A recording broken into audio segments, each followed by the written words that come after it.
So, good day everyone. I am the Cadet Jasper S. Eras, and this is my video on how to demonstrate the different tactics and data acquisition in the planning of voyage. So, I think there are 6 topics under this slide.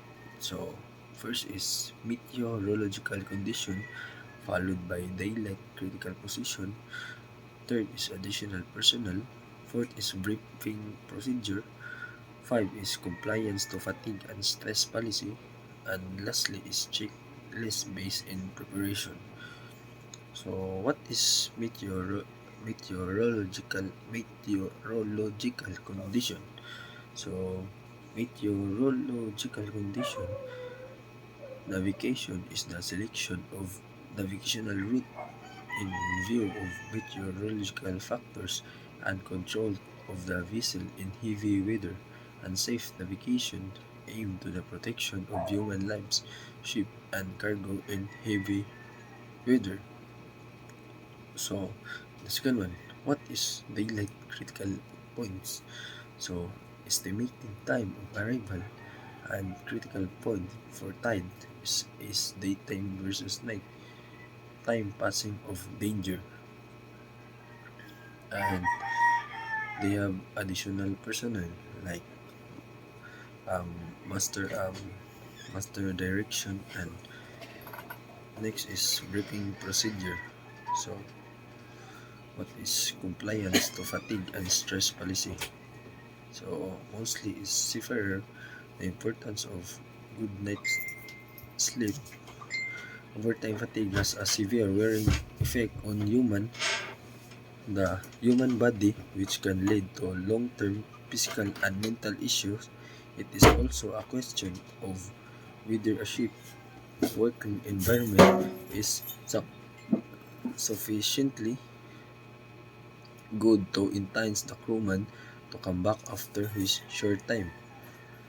So the industry continues to face a significant challenge in retaining experienced crew and making the job an attractive long-term career option, and experienced seafarers are invaluable to the safe operation of vessels and the profitable enterprise they are engaged in. So, accident will happen if crew do not have sufficient rest and less. So, grounding of the cargo vessel south of Greece, where the master believed he was sufficiently well rested, but nevertheless fell asleep in a chair next to the chart table in such a position that the bosun could not see the master was asleep. So the vessel on autopilot with the deadman alarm turned off and subsequently grounded at speed, causing severe damage. And accident will happen if crew do not have sufficient rest unless. So a chief engineer who had been working extensively of main engine repairs without good rest for almost 2 days, so began undertake maintenance of the vessel thermal oil system.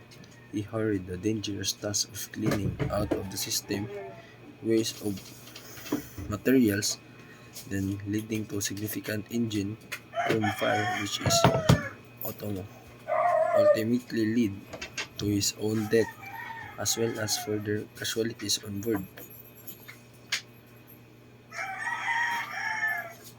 So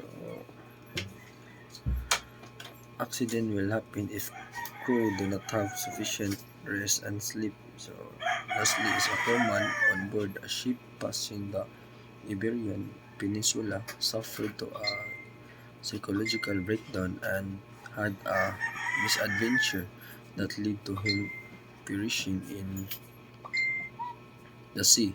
An investigation revealed that the seafarer had served 7 months without a break on the ship and had joined her without leave immediately after his previous ship service ended. So the regulation for hours of the work and rest Pursuant to the Maritime Labour Convention or MLC 2006, which came into force on 20 August 2013, the standard for maximum hours of work and minimum hours of rest. So, no more than 14 hours in 24 hours period and no more than 72 hours in 7 days period, or at least 10 hours in 24 hours period and 77 hours in 7-day period. So, what is really needed? So, the MCL and STW discuss the issue in terms of hours of sleep and rest, but rest does not mean in the same as place. So, studies have shown that it's not merely rest that the human requires, but decay sleep. And again, it's not just any form of sleep over a period of time that counts. So the seafarer, like everyone else, need a proper, continuous, uninterrupted sleep for 7 to 8 hours, and in order to properly tested.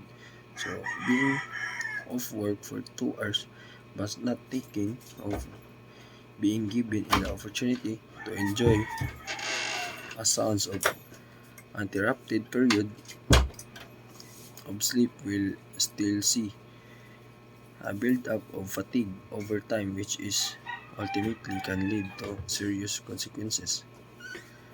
So that's all the that's all my video to different to discuss the different tactics and data acquisition in the planning of voyage. That's all.